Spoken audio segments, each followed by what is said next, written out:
Voice of சாரதி சேனலுடைய subscribers எல்லாத்துக்கும் மிகப்பெரிய வணக்கம்ங்க. இன்னைக்கு நம்ம இந்த வீடியோல என்ன பார்க்க போறோம் அப்படின்னா, அவனுக்கு தெரிஞ்சது கூலி படத்தை ஃபர்ஸ்ட் டே ஃபர்ஸ்ட் ஷோ பார்க்கலங்க. ஃபர்ஸ்ட் டே ஃபோர்த் ஷோ பார்த்தேங்க திருச்சி காவேரி தியேட்டர்ல. படம் பார்க்கும்போது தெரிஞ்சிச்சு கண்டிப்பா இது ஒரு ஆவரேஜான படம் அப்படின்ட்டு. ஏன்னா படம் வந்து ஆஃப் அன் ஹவருக்கு மேலே நமக்கே தெரிஞ்சிடும்ல. அந்த படம் நமக்கு கனெக்டே ஆகலைங்க. எந்த ஒரு சீனுமே கனெக்ட் ஆகலை. கனெக்ட் ஆகாமல் இருந்தால் எப்படி படம் வந்து நமக்கு வந்து பிடிச்ச மாதிரி இருக்கும்? இன்ட்ரோவெல்லாம் பார்த்தீங்கன்னா பெருசாக வந்து லோகேஷ் கனகராஜ் வந்து வெயிட் பண்ணுறேன், மக்களோட சேர்ந்து தேட்டரில் பார்க்கணும்னு சொன்னாங்க. நானும் ஆர்வத்தோடு ரொம்ப பார்த்தேங்க. பட் ஆனால் இன்டர்வல் வந்து ரொம்ப ரொம்ப சாதாரணமான இன்டர்வல் தான். இது வரைக்கும் லோகேஷ் எடுத்த ஒரு வெஸ்டான இன்டர்வல்னா கூலி தாங்க. ஆனா அவன் எனக்கு நண்பன். என்னதான் ரஜினி சாருக்கு 75 இயர்ஸ் ஓல்டுங்க. அந்த வயசுல நடிக்கிறது பெரிய விஷயம் தான். ஆனால் ஸ்க்ரீனில் வந்து சார் வந்து நடிக்கிறப்ப, ஒரு டான்ஸ் பெர்ஃபார்மன்ஸ் அப்போ, ஒரு எமோஷனல் சீனில், ஃபைட் சீனில் ரொம்பவே பார்த்தீங்கன்னா சிரமப்படுத்திருக்காங்க. ஏன்னா நம்ம பார்க்கும்போது தெரியுதுங்க, ரஜினி சார் பேசும்போது வாய் ஒரு மாதிரி டக்குங்கிட்டு போகிறது, அதுக்கப்புறம் அவங்களுடைய கண், அந்த முகம், அந்த பாவனைலாம் இருக்குல்ல, ரொம்ப நல்லாவே தெரியுது. வயசாயிருச்சுன்னா இப்படி தான் இருக்கும். எனக்கு தப்பே கிடையாதுங்க, இவர் குறை சொல்லி தப்பே கிடையாது. அந்த வயசில் எப்படிங்க இந்த மாதிரிலாம் நடிக்கவே முடியாது, கஷ்டப்படுறாங்க. அது அப்படியே பேசுறது தெரியுது. அதை பார்க்க நமக்கு தான் கொஞ்சம் கஷ்டமாக தான் இருக்குது.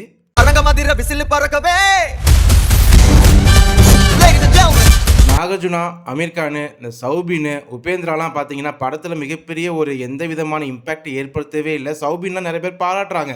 எனக்கு தெரிஞ்ச அந்த அளவுக்குலாம் ஒரு பெர்ஃபார்மன்ஸ் இல்லவே இல்லைங்க. ஒரு மாதிரி சில சமயத்துலாம் பார்த்தீங்கன்னா, அட என்னடா இப்படியே பண்ணிகிட்டு இருக்கீங்க. நாகார்ஜுனாலாம் பார்த்தீங்கன்னா ஏதாவது பண்ணுவார்னு பார்த்தா, ஒரே ஒரு சீன் மட்டும் எனக்கு ரொம்ப பிடிச்சிருந்துச்சி. நாகார்ஜுனா வந்து ஒரு பொண்ணோட கழுத்தை வந்து ஒரு ஒரு ஒரு ஊசி முனையால், ஒரு பெரிய கம்பியால் வந்து ஒரே சதக்குன்னு ஏற்றுவார். அது ரொம்ப நான் லைக் பண்ணேங்க. மற்றபடி இந்த உபேந்திரா, அமீர் கான்லாம் டோட்டல் வேஸ்ட்டுங்க. உபேந்திரா ஸ்க்ரீனில் வரும்போது மாசாக தான் இருக்குது, இவர் யூஸ் பண்ணவே இல்லை. நீங்களே பார்த்துருப்பீங்க, நிறைய ரிவ்யூலாம் பார்த்துருப்பீங்க. ரூம்லேயே தான் இருப்பான்னு நிறைய பேர் சொல்லியிருக்காங்க படத்தை பற்றி. பட் என்ன இருந்தாலும் படம் வந்து ரொம்ப ரொம்ப ஆவரேஜ் தாங்க. படத்தோட ட்ரெய்லர் பார்த்து படம் அப்படி இருக்கும், இப்படி இருக்கும், வேறு மாதிரி இருக்குன்னு நினச்சி பார்த்தோம். சில சமயம் நானே யோசிச்சு பார்த்தேன், இது வந்து பார்த்தீங்கன்னா நண்பன் செத்து போயிடுவார், ரஜினி பழி வாங்க வருவார், அந்த ஒரு கூட்டத்தில் வந்து இவர் வந்து ஒன்று கண்டுபிடிக்க போவார், சத்யராஜ் எப்படி கொலை பண்ணாங்கன்ட்டு நானே யோசிச்சு சே இப்படி இல்லாமல் பண்ண போகிறாங்கன்னு நினச்சேன். பட் கடைசியில் பார்த்தீங்கன்னா லோகேஷ் அப்படி தான் பண்ணியிருக்காப்புல.